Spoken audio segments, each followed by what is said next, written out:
Hey everybody. Good morning. It's Tuesday. I was going to try to be outside again where it's all pretty, but it's hot. Welcome to Arizona. So I am Maddie Cummins. So as you don't know me, I am Maddie Cummins, and I am I'm a social worker and a journey coach and the founder of Calming the Chaos Collective. And it's great to be with you this Tuesday morning. I'm going to try to go live every Tuesdays and Fridays. If you're here, say hi. I think I can see you. I'm actually on my computer today, so I will check that and see. If not, then say hi anyway, and that way I can go back. And as you have questions while we're talking, just go ahead and put them in the comments. And if you're watching this on replay, put them on the comments too. I think the more that we have this, make this process engaging and interactive, the better that you guys can learn and figure out what it is you need to know. So today I'm going to talk about memory. We have lots of different memories. I am not a neuropsychologist. I know several. I know a bunch actually who are amazing. But I can tell you what I know in a functional way, and that just means what I've learned about how my memory works and how our brain works and how all this emotion stuff has to do with it. So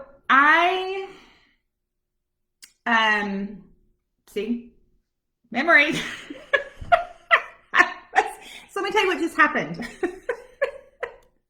What just happened in my brain.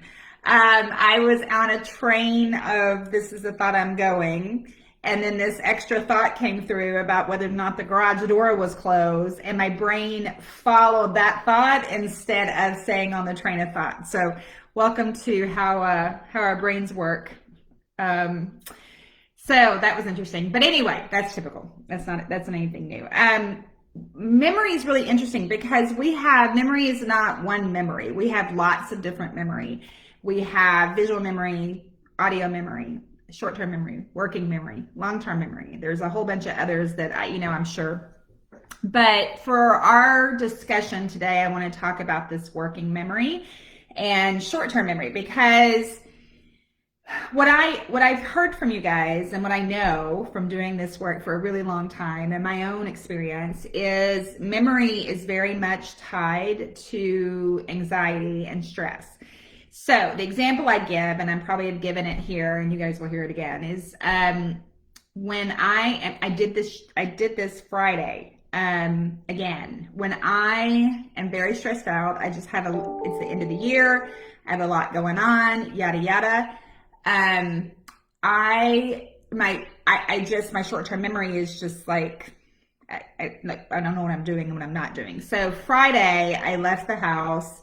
I came back 3 times to check to see if the garage door was closed. My son is telling me in the back, 11 almost, Mom, you closed the garage door, but I don't even trust him because he's, 11. So I came back 3 times.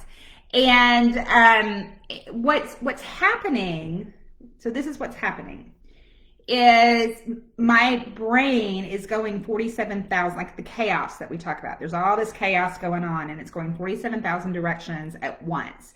What about this? What about this? And what about this? What about this? I mean, it's just like, it feels, I could just feel myself getting tense thinking about how that brain works that way. So the things that are procedural, which is just shutting the garage door, I go in auto mode. I shut the garage door every time I leave the house. It is very rare. I can't, we've been in this house probably 15 years, and I think I can think of twice that I have it shut. It's a procedural thing. But it's automatic. And because it's automatic, it doesn't get into my memory of, yes, you shut the garage door. So when I'm in a good space, my brain's working. My brain just knows I clicked the button before I went back. But if my brain is really chaotic, it doesn't, that one piece of I hit the garage door button, it didn't get through my working memory to tell me, yes, you closed the garage door. So that's, when we talk about this chaos, so this is how I describe it. There's working memory.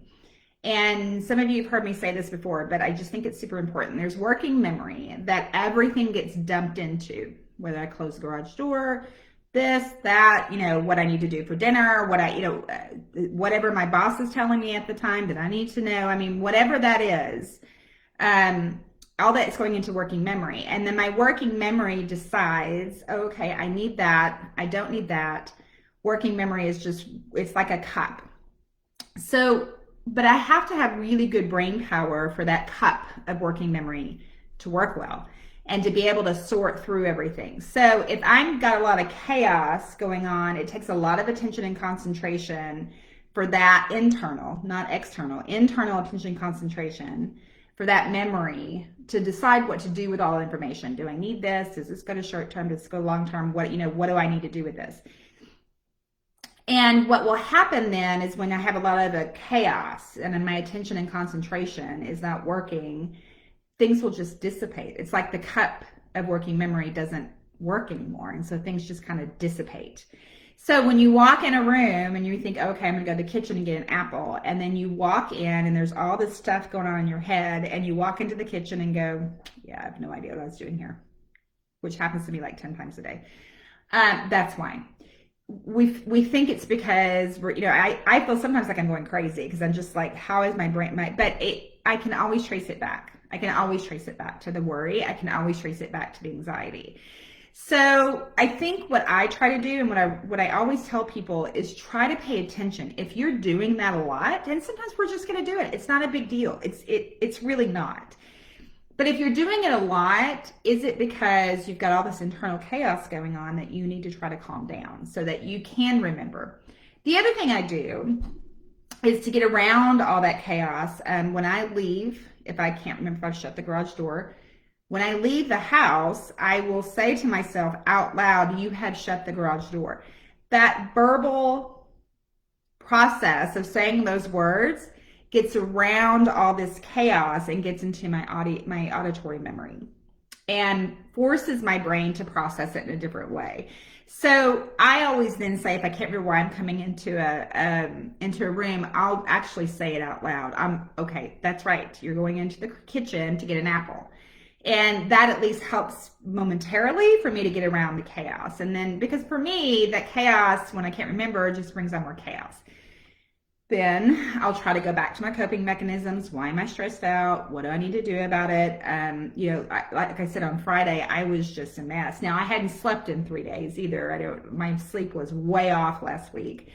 And that doesn't help either. But that also then decreases my ability to self-manage all of this stuff going on up here that then increases everything else. So that's how memory works. And on Friday, what we'll do is we'll talk about, and I gave you a couple, but we'll kind of talk about some strategies to help with the memory. For those of you that don't know, I've been actually working with people with brain injuries for a long time. It's something I'm incredibly passionate about.